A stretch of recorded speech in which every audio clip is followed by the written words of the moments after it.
Some of you may not have heard, but this is going to be a common theme. France got torrential rain for 2 days, flash flooding. In other words, pop-up storms that just appeared, and they literally put parts of France underwater. And it's getting little attention because, of course, why would it get attention? I mean, the plan is that the majority of countries are going to be put underwater. We've all seen the maps that they've shown us in the past, whether it's in predictive programming in the films or even some of the stuff that is leaked government documents of the East Coast underwater, the West Coast underwater, new maps of the countries and what they're going to look like. We know about weaponized weather when it comes to HARP and it comes to these hurricanes that are coming through. We know about Tesla's earthquake machine, but we also need to pay attention to these pop-up floods because they can literally put towns underwater. And this major flooding that's going on in France, again, conveniently is causing not just significant damage, but significant damage to the infrastructure and to the electrical grid. Because that's what all these things are going to continue to do.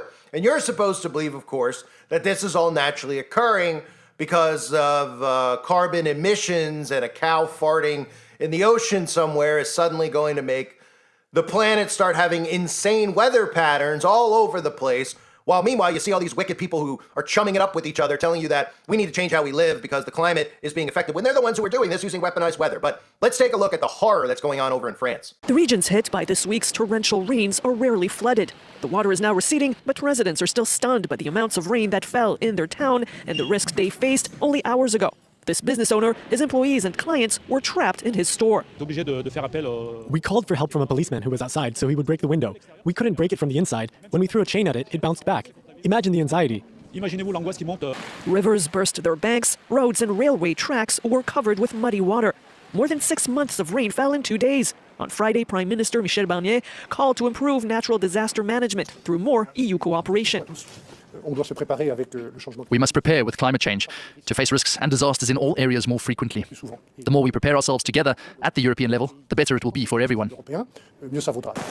Homes and infrastructures were damaged. Insufficient planning led to animals being swept away. The water is now receding. Experts are beginning to assess the damages, with residents and professionals saying they will show solidarity and face the crisis together.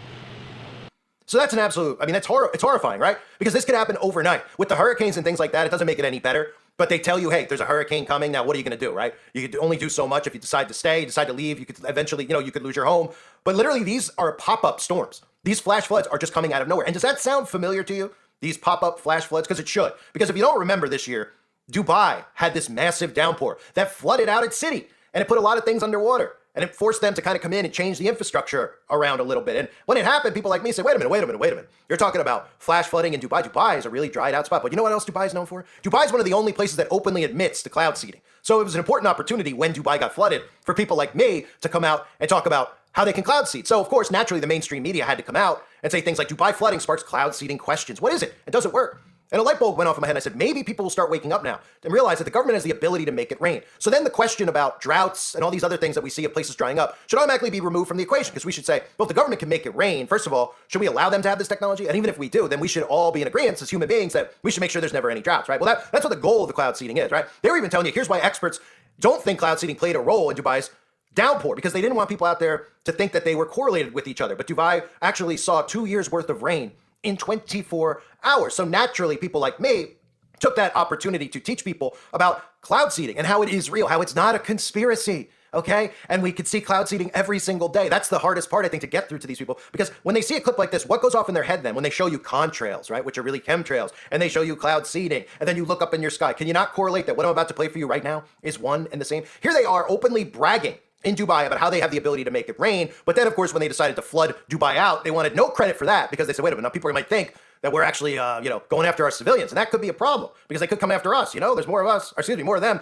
than us. And also keep in mind during this clip how they show you a lot of the clouds being formed around antennas, around, because we always think of the cloud seeding from the planes, and that is true. But what about the correlation between these towers in the clip that they show you and being able to steer these storms? Oh, right, because they do work together. How is the UAE making it rain? The process is called cloud seeding. The UAE has been leading the effort to seed clouds and increase precipitation. The country is located in one of the hottest and driest regions on Earth, where rainfall remains at less than 100 millimeters or 3.9 inches a year on average. So how does it actually work? The salt canisters attached to the plane's wings release salt nanoparticles into the clouds. This stimulates and accelerates the condensation process and produces droplets big enough to fall as rain. In January 2015, the UAE cabinet approved the UAE Green Agenda for 2030, aimed at building a green economy. Proponent of cloud seeding technology, they used it to manipulate weather, to protect farming areas, and to guarantee clear skies for key events. The UAE performs around 1,000 hours of cloud seeding to enhance rainfall in just 1 year, and it's all controlled in this building, the National Center of Meteorology in Abu Dhabi, where they track the whole process. We met with a cloud seeding expert to explain how the seeding process works. We wait the forecast when we have a good chance for a cloud. We send the aircraft to that location. It go under the cloud. In the first stage of the cloud, there is good updraft at that time. Start to release all the salt, and with the good updraft, of course, it will go inside the cloud and start to condensate, and the droplets will become bigger and start to rain. The center manufactures a salt substance that helps enhance rainfall. They put them in what they call flares. Operation 219. We also spoke to one of the weather forecasters. He explains how the operations work. We align our pilots to be on the airports and tell them when to be at the airport. So as expected, we wait for the clouds to appear on the radar, and there we have our pilots talking to us. Let me know if there is any updrafts in your area. This is a sample plane here at the National Center of Meteorology, but the real planes fly out from the runways in Al Ain. We have around 110 automatic weather stations. It gives us data, like meteorological data, every 15 minutes. The information on the screen tracks wind, speed, and direction, while satellite imagery monitors clouds to track fog and dust. Anything passing over the country, we can see it from the satellite, especially like the clouds. And this is the map of the UAE. So this is a frightening reality that we're living in, but what's even more frightening is that we actually have to yell and scream to people to convince them that this is real. When they admit on the news, right, that this stuff is real, that cloud seeding is real, it's not a conspiracy, right? They've admitted before, we've talked about all the documentation with weather manipulation and weather modification, right? So this is all out there, that it's real and it exists. So what is so hard for people to wrap their heads around? That's what I ask myself every day. Is it really just the notion of, well, they would never do that to us? Because I look every single day and I see people who are so upset about all of the people in politics. The left hates the people who are on the right. They want to jump off, I can't say that, but they don't want to live in a country with Donald Trump as president, and the other people don't want to live in a country with the libs are in power. So couldn't we see the government using this technology against us? Right? I mean, think about if we connected the dots with all the things going on in the world, right? The common themes of a new infrastructure is numero uno. They keep talking about how we need a new infrastructure. And it's one of those words, I guess, that puts people to sleep. So people hear that and they're like, I don't know what that means. It's like new infrastructure. What does that mean? They're going to paint the building or something? I don't know what that means. Put in a new HVAC system? New infrastructure means a whole new Shazam, a whole new ball of wax, right? Kind of like how all the infrastructure was put in place. The third industrial revolution, right? With railroads, and it was probably shocking to people before there were ever railroads. They're like, oh, what the heck's a railroad? We don't need that. We don't want that. Power lines? We don't need that. We don't want that, right? Well, they know that a lot of people don't want anything that's going on right now to change as far as the way that we live. Because why would people, other than, of course, the mainstream media constantly onslaughting us with propaganda, we'd all like that to change. But as far as the way the world is run, everybody's been pretty okay with it. But they want you to think that it needs to change. So what do?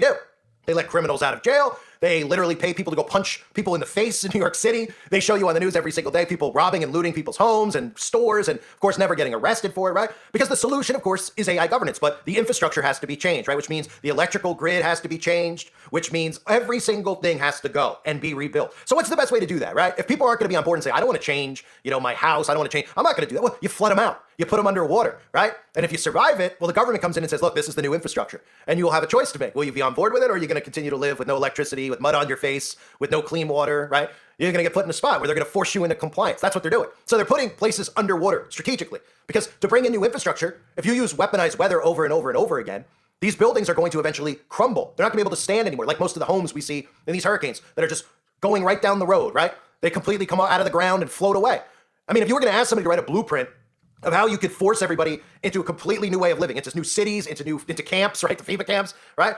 Nobody's going to sign up for it. Nobody's going to go, I'll get out of my house and go live at a FEMA facility. But if you put everybody underwater and you blame it on the boogeyman and you say, oh man, the climate's just changing. So, if there's going to be floods, everyone's going to be underwater. And you're not allowed to be suspicious about it because remember that quote, you can't control Mother Nature, right? Well, if you do it this way, then of course, who becomes the hero? The same people who are responsible for doing it to you. The same people who are putting your home underwater. The same people who are killing your neighbors or yourself or your families or whomever, your pets, are the ones who are going to come in with the solution. And they're going to be praised at the end of the day for their green energy. People are going to be thrilled. Oh, we can live in these smart cities and these smart areas. And they're not even going to realize that they're living in a dystopian nightmare. They're not going to realize that every little thing that they have and use in day-to-day life are fully controlled by these people. They're just going to be happy because they're going to go, I'm just glad I have my phone again because I went a period of time without it. I went a period of time without somewhere to sleep at night. But it's understandable if those things were naturally occurring and the government came in and said, look, we're going to help everybody out. But they're not naturally occurring. The government's the one doing it to you. So they're ruining your lives. They're putting you underwater. Then they're going to come in And they're going to put you in these cities. They're going to put you in these FEMA containment centers. It's like that movie Ready Player One, where everybody's living with their virtual goggles on in these little storage units. That's what their plan is. And it's not a crazy conspiracy. The problem is that people don't want to believe it because of the propaganda that they've been fed for so long. Literally, like, we're at a point now, which is really scary, because for those of you that have known, my work for a while, when I started and I was talking about all these things that have already happened, right? It's because there's blueprints out there. There's things you could read. There's documents, right? This is the plan, the New World Order. We've all heard about it. Then when the outbreak occurred, I was, literally like, okay, this is actually going to lead to an awakening. And it somewhat did, right? But it got intercepted by Q, it got intercepted by Trump, and, people staying in the left-right paradigm. But I still thought, I'm like, well, the Democrat people out there, they've got to wake up now, right? When this happens, because we told people it was going to happen before it happened, right? So they'll probably, after, maybe coming to our channels and saying, you guys are nuts and out of your mind, maybe they'll come over and they don't have to kiss our rear ends and say, you were right. Maybe let's come over and say, okay, there is a conspiracy going on here. I'm aware of it now. What can we do together to fight against this? But what ended up happening is that occurred, and all of those people just continually yelled that we were conspiracy theorists before and we're conspiracy theorists after, and they still don't even realize how deep the hypnosis goes, because we told them first it was going to occur, then it occurred, and then after the fact, the government fed them so much propaganda about us, instead of actually, all these other things that are wrong with the world. They just constantly talk about misinformation, disinformation, conspiracy theories, that these people are fighting against us now. Before the outbreak, they weren't fighting against us. They were coming to our channels and laughing at us, like, you guys are lunatics, you guys are crazy, I'm on the wrong side of YouTube. After the outbreak, they were coming to our channel saying, I'm going to report you. You need to be silenced. This is misinformation. And they still don't see it in their heads, how they've been groomed by the government, right? So the same people who are destroying their lives, who are attempting to murder them, they're supporting, cheering for, and drooling over, so to speak, right?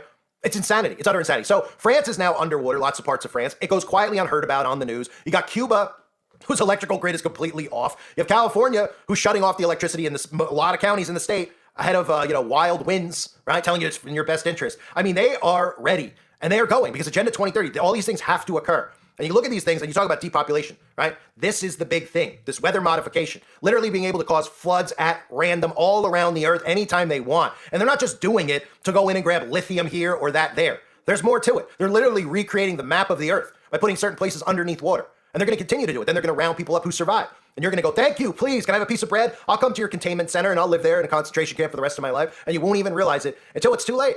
Right? And most people will die not realizing it, who will still be thinking that we're conspiracy nuts, because that's how conformed they are. Again, it's that line from The Matrix. So many of these sheeple are so hopelessly dependent on the system that they will fight to protect it. So they will fight for their own enslavement. I thank everybody for being here. I hope you're all doing well. God bless you and your families, as always. You know Harbor Freight for affordability, but durability goes right along with it. You see, we test, and then we test again. Now, it's time for you to put us to the test. Whatever you do, do it for less at Harbor Freight. Several people have sent this in. I don't know if you saw it, but it may be fun to go through this.